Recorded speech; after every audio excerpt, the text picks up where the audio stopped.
So we're going to do another reaction video to Andrew Tate. To me, overall, everything he says, it's pretty much common sense. I haven't seen anything too extreme yet, but let's see what we have here.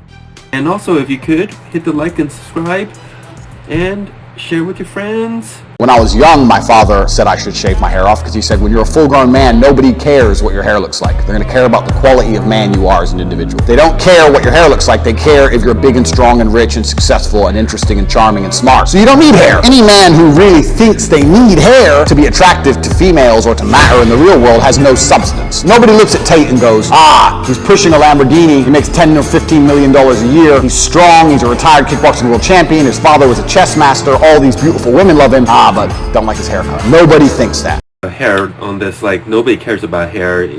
They just look more on the success part, how much you're making, what you're doing in life. To a certain extent, I do agree with that, because if you have the best hair ever and you're not doing anything with your life, it's not going to attract anyone. If you have hair and you're doing a lot with your life, I think there's more of an advantage of attracting more people that way.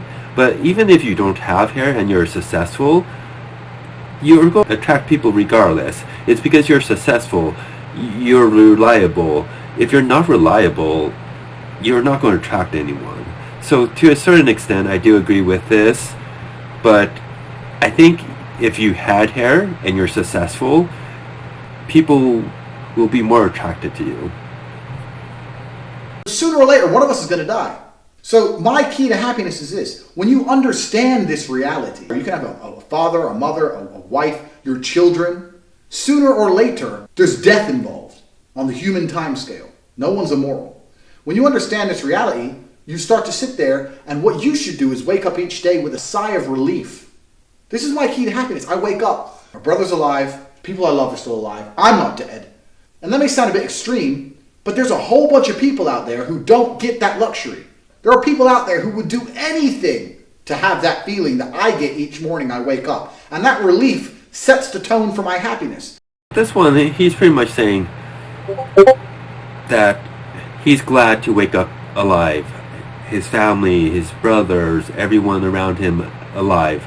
Not everyone gets that luxury, which he's saying is extreme, but to me that's not too extreme, because yes, there's a lot of people that wake up knowing they're alive, they're happy, but there are people waking up, they're always afraid of their life, they're afraid of their family dying. There's people out there that they don't have the luxury we do, and he's just being straightforward here. Since the dawn of human time, female arguments have wasted more male energy than anything else you can name. Every single one of you knows those dudes who are sitting there just texting away, arguing with some bitch, not paying attention to the outside world. Yeah, in a minute. You bitch. I ain't got time for that. I don't want it round me. Do you understand? So when a guy says, I'm going to open my wife a beauty salon, I can just stop being his friend, because I know he is no longer perspicacious, he's no longer combat ready, because he's going to end up arguing with that bitch over that fucking salon every single time they argue. On this video, he's saying female arguments are a waste of time, and usually it feminizes the man, because they're always arguing, they're wasting their time texting. To me, if you need to argue, just talk to them, have a conversation, get it over with.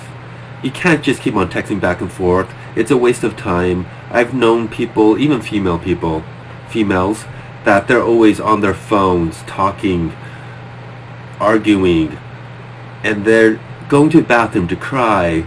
They're outside talking on the phone. They're doing this during work. They're doing this everywhere they go. It's a waste of time. Seriously, if you need to argue, call. Get it over with. Don't make it extra long. If it's common and you have arguments all the time, you really need to just walk away. You can't be friends with people that you're always arguing with, because it's a waste of time.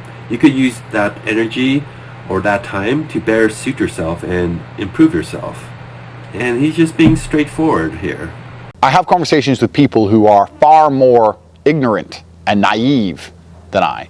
And they don't understand why people would just chase unlimited power. They say, well, why would the people in charge of the world make us do all of these, if it wasn't good for us. And these people are ignorant because they've never had any power, but they don't understand that money gets boring, fast cars gets boring, nice meals gets boring. It all gets boring, right? The only thing that never gets boring is power, because power gives you an adrenaline rush. It's an ego. It fuels your ego. It feeds you. If you were born with absolutely unlimited money, you have no respect for money.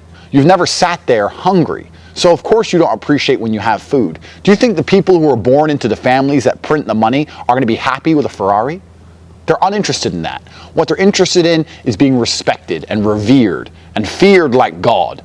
They want power. They're power crazy because this is human nature. This is talking about unlimited power. The people that are given everything, or they're born into riches, they don't appreciate everything like the money, the Ferraris, or the nice things around them. They want the power. That should be what everyone's goal should be, is to keep on growing, keep on going to the next level, and keep on improving yourself.